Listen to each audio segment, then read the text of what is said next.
podcast. Hi guys. Okay. Today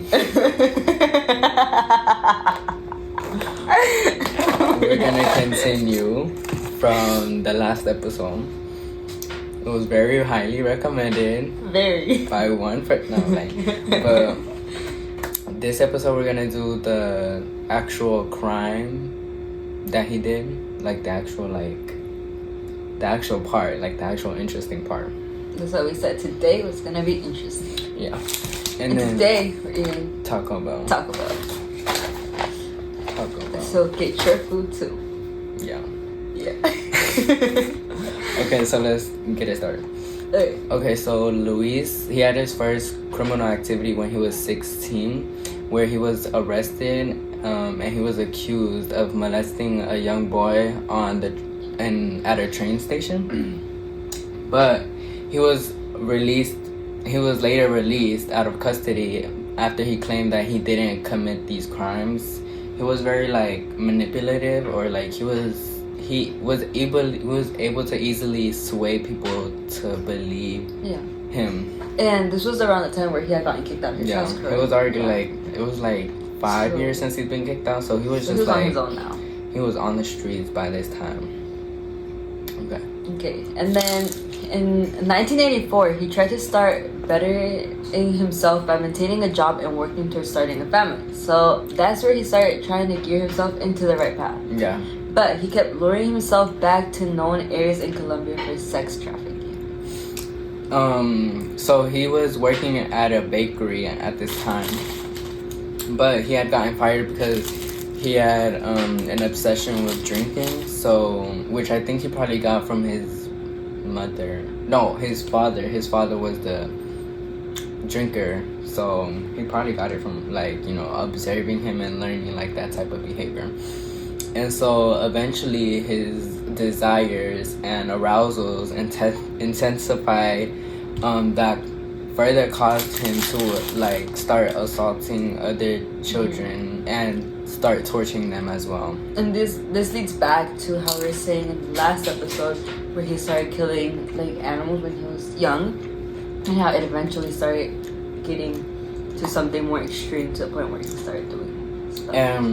Luis actually tried to get himself help multiple times. I guess it's because he didn't really. He knew what he was doing was wrong. His morals was in the right place, but he just he was kind of addicted to it, so he couldn't really stop. It's kind of like going to therapy for drug abuse. You want to stop it, but you can't. You have an urge. You have a desire to.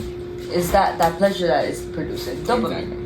Yeah. And so he entered himself into a psychiatric hospital for on and off for months, and he sought help for mainly his depression, and he was prescribed medicine as well as psychosis throughout his many visits to the psychiatric hospital. But these efforts didn't really help him as he continued to do the crimes in the future.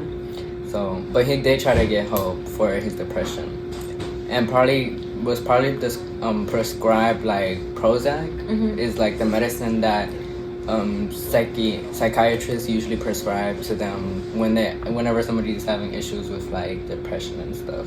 Yeah, and that's crazy.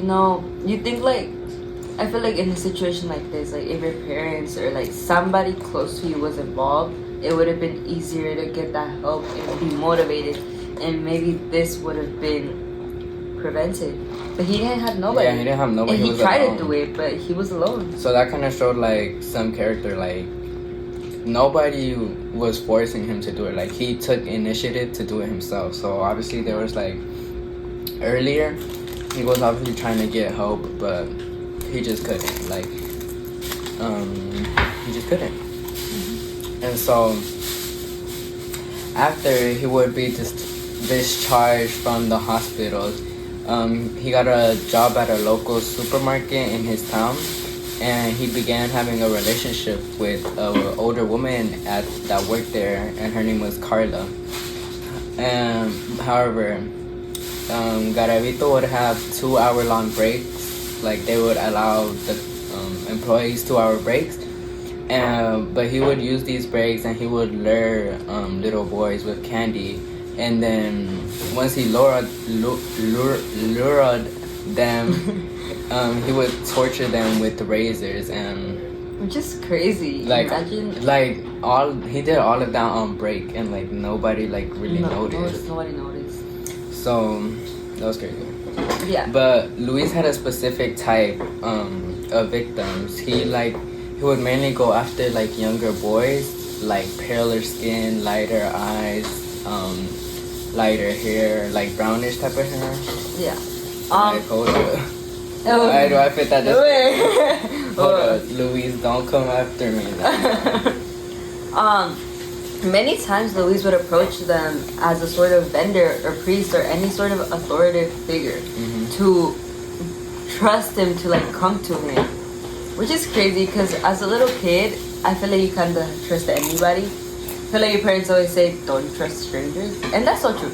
And especially in like Colombia, like in these like countries like Mexico and Honduras, like basically like everybody in the town, because they were a small town. I feel like everybody in the town knows like each other. Like they know each other, so and everybody it's like kind of trusts them. You kind of like already have like a mutual trust, like whether it be through your parents or like other friends, like so it was like even more easier for him to do that. Which like, is crazy. Like if you have kids and you live in a small little town and you're so comfortable with them, like going out, being on their own. And he would like do them in like broad daylight. Like he wouldn't wait till it was nighttime. Like he would do it in broad daylight, and he went unnoticed for like so long. Like he went unnoticed.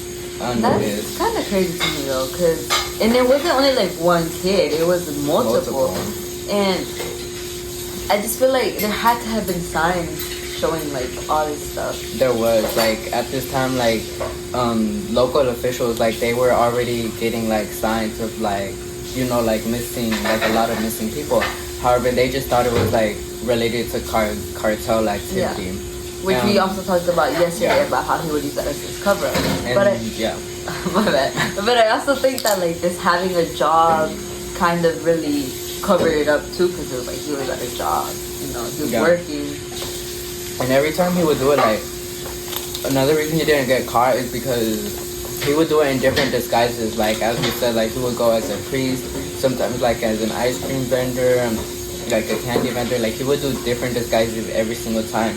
And we saw a picture like earlier in class. Like we'll try to put it up right now, but it was like it showed like a whole bunch of pictures of him throughout his lifetime, and he looked so different. Like every single time, he really did. He looked so different. Like you could not tell like it was the same person. Like it was like. And apart from that, he had other methods of luring children, and it was like through money, food, or even promises of a job.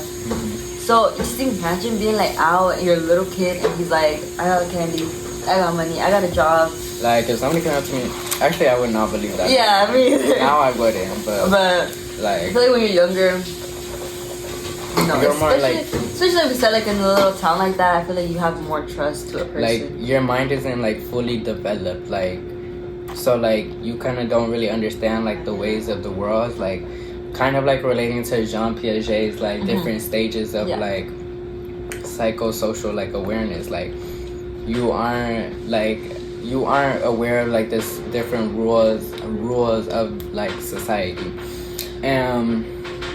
So he would lure them, and when he did, he would like lure them out into like the rural places of town, like the less crowded places of town, so that he could commit his crimes. So like nobody could really see him. But this is crazy. Like this would happen. Like, is this still happening during his break that he would get?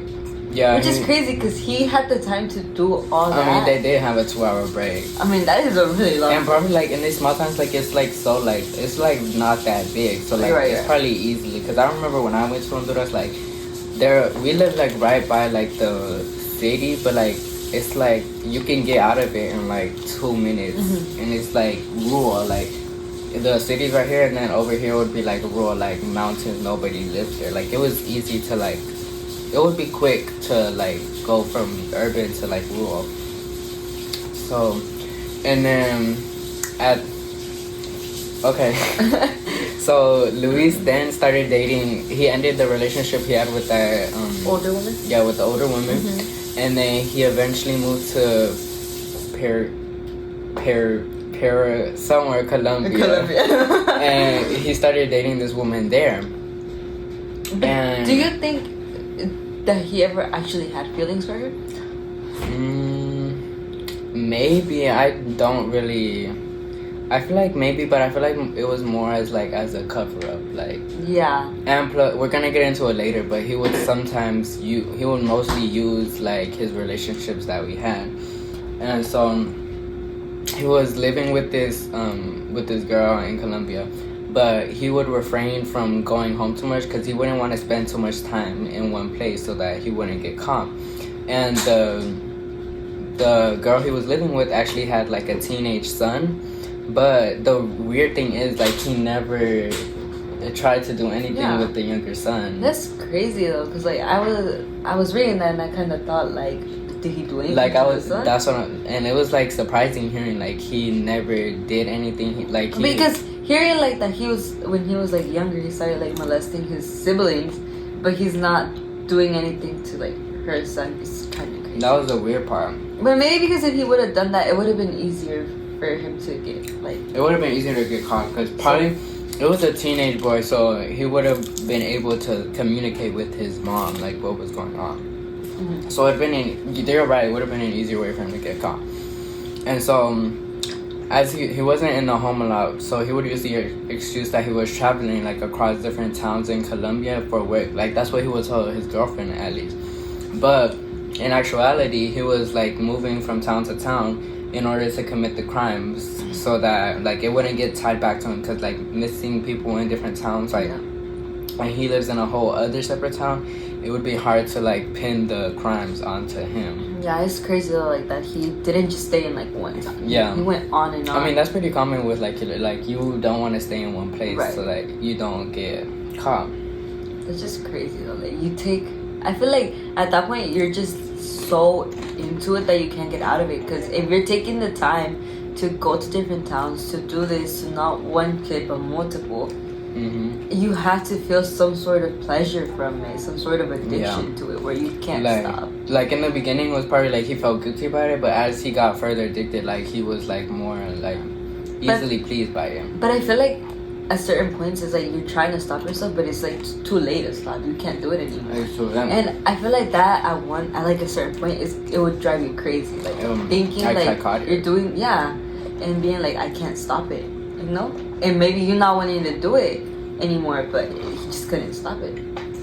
And so locals that knew him, like in his towns or the towns he would travel to, would call him the nickname Tribilín, which was like the translation for goofy. Yeah, that's how because I guess he had like a charming, like funny, outgoing characteristic, so that's where he got that famous nickname from. Yeah.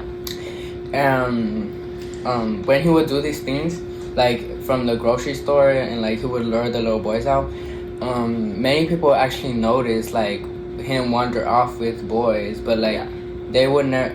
He was drunk, and so but no one ever reported it, which is kind of like reporting back. Not reporting, but like relating back to the bystander effect. Which is crazy, honestly. Like, what would you do in a situation like that? You saw this. I probably would not say nothing. Like I probably honestly, would think like either, because like, I don't know. Like I would probably think like that's like his like little like nephew or something, and he was just like coming back drunk from like a party or something. Yeah, like if I saw maybe like something like the little kid refusing to go with him or something, maybe then I would be like. But I feel like I also wouldn't like walk up to him and be like, "Where you taking?" I wouldn't do anything, and it's like the bystander effect. Like it's the diffusion of responsibility. Like, oh, I'm not gonna do it because somebody else is gonna do it. Like that's exactly like the bystander effect. Yeah. So that's like how it would relate back to that certain concept. Then, like, I probably would not have said anything, but okay. Once he lured his victims out, he would like he would obviously have them like somewhere in like a grass field or like near mountains, and then he would first like sexually assault them, and then sometimes he would burn his victims, sometimes he would like torture them in like different ways. Like it was different kind of like each time. And we also saw that he would bite them sometimes. He would bite them, which is crazy. And eventually it turned into like he would decapitate like all his victims, and it just like further like went like extreme and extremer, and it got to the point where he was like harming like at least one kid like once a month. Imagine him harming one kid once a month for one whole year. That's 12 kids. And it didn't take him long to like develop to like 2 times a week, 3 times a week. Like it did not take him that long. Because at that point he was addicted to it. He needed it more and more and more. And a big factor in this is like through the years of like 1986 and 1992, he became more interested in mass murders, and he would even look into the crimes of Adolf Hitler and kind of look at him as like some sort of like idol or inspiration, like the thing he did with the Holocaust, like with that mass murder. Like he would look like people reported him being very interested in like that type of crime. That's crazy, honestly. You look at his story and you start reading like a little description, and it's literally not what you imagine. Cause like the way when we were reading all this, it was just, it's a lot. It got worse and worse, but then it also kind of like related back to each other. Like Adolf Hitler was big at the like trending at this time, so it would be like kind of like it will always be in the news and TV. Like it was kind of like bound to have some sort of influence into him.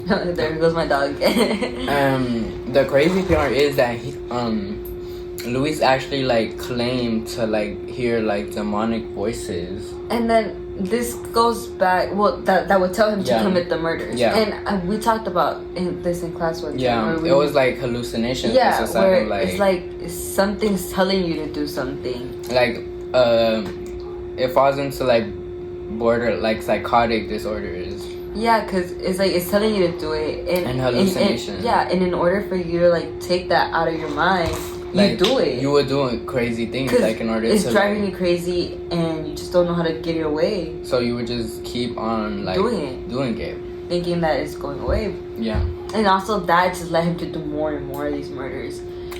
Okay, so now we're getting into like his murder. So one of his first victims was a teenage boy, and his name was Juan Carlos. And then this was on October 2nd, 1992. Luis first encountered Juan at a bar. He had followed Juan out of the bar and lured him away, purchasing a butcher knife along the way. Yeah. So then he claimed that the moonlight invoked something evil within him that would drive and motivate him to murder.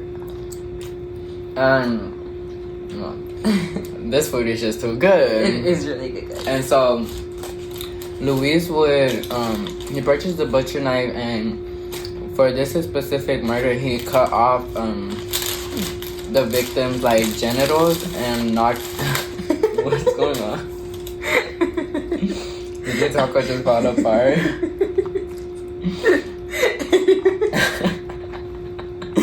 What?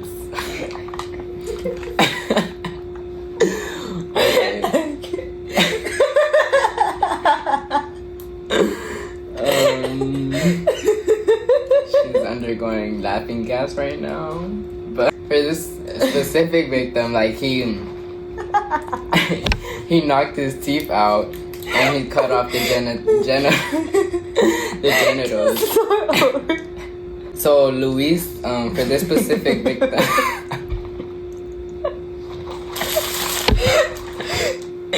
For this specific victim, he cut off the genitals and then knocked his teeth out.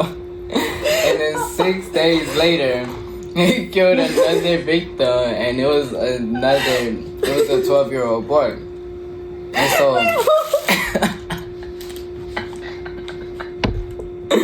Daisy. Oh my god, my occipital lobe is giant.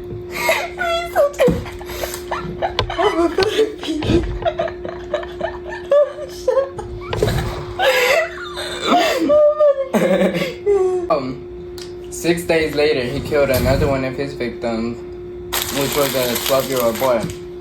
And then a couple months passed by,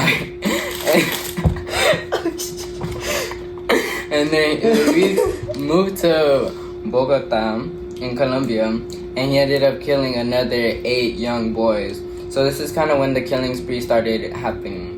And so then around the time he started to journal and document his victims and like the different kills, and so he would even go as far as like keeping different souvenirs or like gifts from or trophies from his different victims. And eventually it got to the point, like as we said before, it was like once a month, and then at this point it got to the point where he would murder multiple people in a single day.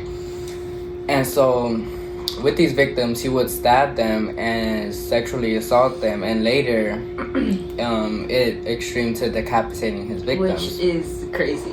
This is just, it sounds so crazy. It sounds so disgusting. Like reading it, it just gets worse and worse. It's like I'm trying, like, it's making me not want to eat anymore.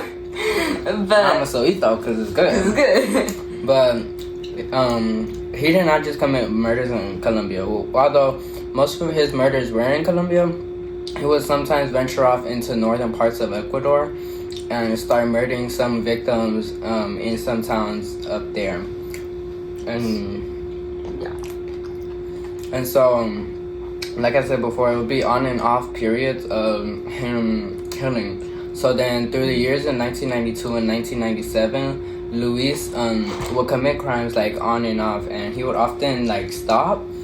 Like he would stop for a period of time if like the victim he was killing like would retaliate or like fight back. I guess it was kind of like his moral, like he would see them fighting back, like they don't for their want lives, to. Yeah, and then would be like. So it kind of like probably like made him want to stop and think about it. But then, oh my god, okay. And then he would just like continue, and so he filled a bag of trophies, which were like his souvenirs that he kept, and then later, like we said, with the relationships with the girlfriend, he would use them because with the he would put bags of trophies and then he would drop them off at his girlfriend's house, or even like his relative's house. So Luis would specifically drop it off at his younger sister's house, Esther's house. Yeah. And on multiple occasions, Garavito would be brought in by the police to be questioned about the disappearance of young boys. He would often accuse the police of profiling him because he had a limp. Yeah. In 1995, Luis suffered an injury, leaving him with a broken leg and on crutches. As he remained moving, his leg never properly healed, leaving him with a noticeable limp. And so the police would constantly let him go, but the police would later find the body of the boys. But when they did, it was too late because Luis would already be in the next town over. Which is crazy because they probably did some sort of DNA test or something. Yeah, on the little boys, seeing if they had fingerprints or anything, and that's when they probably started finding out it was Luis. And we'll get into it. I'm pretty sure. I think this episode, or maybe in the next episode. But he would leave often. He would leave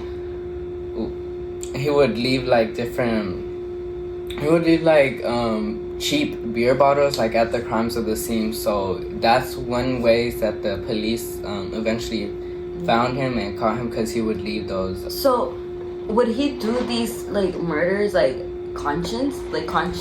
Yeah. Or would he do it when he was drunk? Or was it a mixture? It was probably a mixture. Sometimes he was drunk, sometimes he was conscious. Yeah, because I was because if I'm sure if he was drunk, I feel the crime wasn't as properly executed as when he was conscious of what he was doing. Which is probably why it led him to accidentally leave something that gave him away. A bottom. Yeah. And so in the summer of 1996, Luis encountered another boy named Ronald Delgado in Tunja, Bogota, which is a smaller town. Yeah. So many eyewitnesses reported seeing Ronald Garavito leading to the police capturing him, but he was easily able to convince the police that he was innocent. In 1997, a group of boys came across a massive grave that contained the mutilated bodies of 30 boys outside the city of Pereira, Colombia. Pereira, Colombia. And where they had all been stabbed up to 46 times. No, this was the big like event that would eventually lead to their like this was the main cause that led to Garavito's capture, because like like imagine finding like a like just like walking like somewhere, and then you come across like a whole bunch of dead mutilated bodies, like 30 of them. And it's not like he was there, like he had left them there, so it was like you just found it. And so like if I would have found that, I probably would have called the police, because I would have been scared. Like I would have been scared too. I would have called the police. And so this was like the big thing that led to the capture of Luis and his arrest, which we'll get into the next episode. So he would only do this to like boys? Yeah, like I guess he had like a specific like type of victim. Yeah. He would do it just to like teenage to little boys, like we said, like pale skin, pale eyes, like pale like light hair. So I guess it might have been some type of fetish or like which is crazy too, that it was the like group of boys that came across, like the boys. Imagine you're a boy around that age and you see 30 bodies there. And then so I don't know why he specifically had that type. Maybe like we talked about like Sigmund Freud of like psychosexual.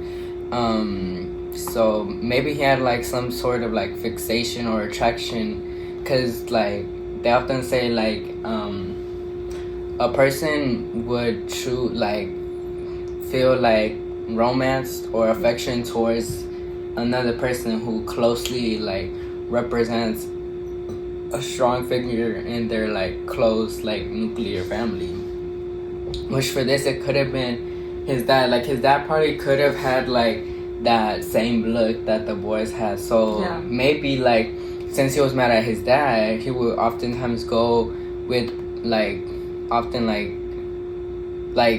mutilate the boys that closely resembled his dad, like again like displacing his anger onto the little boys instead of the anchors with his dad. Which is crazy. And like I said in the last episode, I feel like a lot of this could have been like prevented if he didn't go through everything he did when he was a kid. It just like the experiences you live through as a kid, like especially as a young kid, like it's definitely more traumatic on a young kid, like if something traumatic happened, than it would for an adult, just because like the kid hasn't fully developed it. He hasn't like learned the different like laws or like morals of society, so it would just like it's more confused. Especially because the little kid doesn't yet fully understand happening. So that was basically the peak, or like the peak of his like murdering spree, where he killed his crimes. And so in the next episode, we're gonna get into his actual arrest and his arrest, he's doing currently, his trial, and like his sentence, all that. And it's crazy like what happened here. But next episode, it's like you won't believe like how much he was like basically let off. Which we're not gonna spoil, but it was like. But y'all should get ready to watch that episode. Yeah. So that's it for today. It is. We enjoyed our taco bowl. Daisy only ate one taco. I'm not done yet. No, that's because I was full. But that's it. So yeah. We'll see y'all in the next episode. Oh my god! In the next episode. Bye, y'all. Thanks for watching.